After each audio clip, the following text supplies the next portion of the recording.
प्रेम भरा नमस्ते सभी को। आपका स्वागत है हमारे चैनल अहमे वात्र में। हमारे देश में प्रत्येक व्यक्ति को फ्रीडम ऑफ स्पीच यानी कि बोलने की आज़ादी दी गई है। आप जो चाहें वो बोल सकते हैं। बस आपको ये ध्यान रखना होता है कि आपके शब्दों से किसी की भावनाओं को कोई भी चोट ना पहुंचे। अब आप ज़रा इस फोटो को ध्यान से देखिए। इसमें आपको कुछ ऐसा दिखाई दे रहा है जिससे कि आपको लगे इस फोटो को देखने से किसी की भावनाओं को कोई ठेस पहुंच रही हो या कोई चोट लगी हो। जी हाँ, सही सुना आपने। इस फोटो को कल ही रात में मैंने अपने इंस्टाग्राम पे जब इसको डाला था अपनी स्टोरी पे, जब मैंने अपना इंस्टाग्राम वापस खोलने की कोशिश करी तो उस पर मुझे एक मैसेज मिला। और ये मैसेज आप यहाँ पे आराम से देख के पढ़ सकते हैं कि जो मेरा इंस्टाग्राम का अकाउंट है वो डिसेबल हो गया है, क्योंकि मैंने उनकी जो कम्युनिटी गाइडलाइंस थी उनको फॉलो नहीं करा। अब आप बताइए कि इस फोटो में ऐसा क्या देखने को मिल गया कि जिससे उनकी जो गाइडलाइंस थी उसमें ऐसी कोई दिक्कत आ गई है। अब ज़रा एक काम करते हैं, हम इस फोटो को एक बार थोड़ा ध्यान से देखते हैं, इसका विश्लेषण करते हैं, आखिरकार पता तो चले इस फोटो में ऐसा क्या है।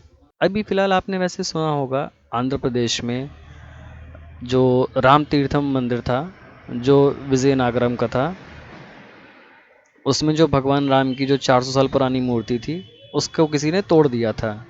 और जो वहाँ की जो लोकल पुलिस थी उसने कहा था कि ये किसी ने वहाँ पे नशे की हालत में उस मूर्ति को तोड़ दिया है। और इसमें जो नीचे एक सामने लड़का खड़ा हुआ है, आप मनुष्य कह ले, जो एक मनुष्य खड़ा हुआ वो तलवार लिए खड़ा है, ऊपर मंदिर कह रहा है कि सेव मी, और इस बंदे ने कहा है सिर्फ ओके।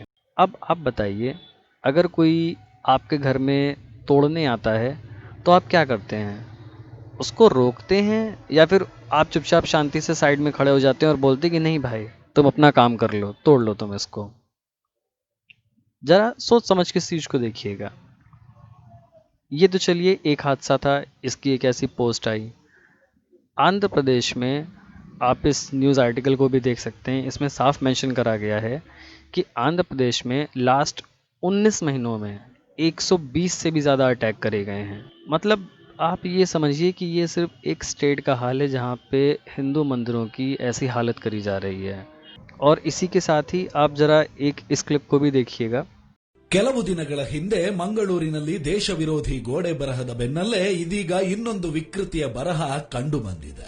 ಮಂಗಳೂರಿನ ಹೊರವಲಯದ ಕೊಟ್ಟಾರ ಚೌಕಿ ಬಳಿ ಇರುವ ಶ್ರೀ ಕಲ್ಲುರ್ಟಿ ಶ್ರೀ ಪಂಜುರ್ಲಿ ದೈವಸ್ಥಾನ ಹಾಗೂ ಅತ್ತಾವರದ ಸನಿಹದ ಕೋಟೆದ ಶ್ರೀ ಬಬ್ಬುಸ್ವಾಮಿ ದೈವಸ್ಥಾನದ ಕಾಣಿಕೆ ಡಬ್ಬಿಗಳಿಗೆ ವಿಕೃತ ಮನಸ್ಥಿತಿಯ ದುಷ್ಕರ್ಮಿಗಳು ಕಾಂಡೋಮ್ ಹಾಗೂ ಅಸಭ್ಯ ಬರಹಗಳನ್ನು ಬರೆದಿರುವ 200, 20 ಹಾಗೂ 10 ರೂಪಾಯಿಗಳ ನೋಟ್ಗಳನ್ನು ಹಾಕಿದ್ದು ಸಾರ್ವಜನಿಕರ ಭಕ್ತಾದಿಗಳ ವ್ಯಾಪಕ ಆಕ್ರೋಶಕ್ಕೆ इसमें दिखाया गया है मंदिर में जो भगवान की मूर्ति थी उस पे यूज़ करे हुए कॉन्डम और नोट जिन पे लिखा हुआ है ओनली जीसस, वो नोट भी फेंके जा रहे हैं।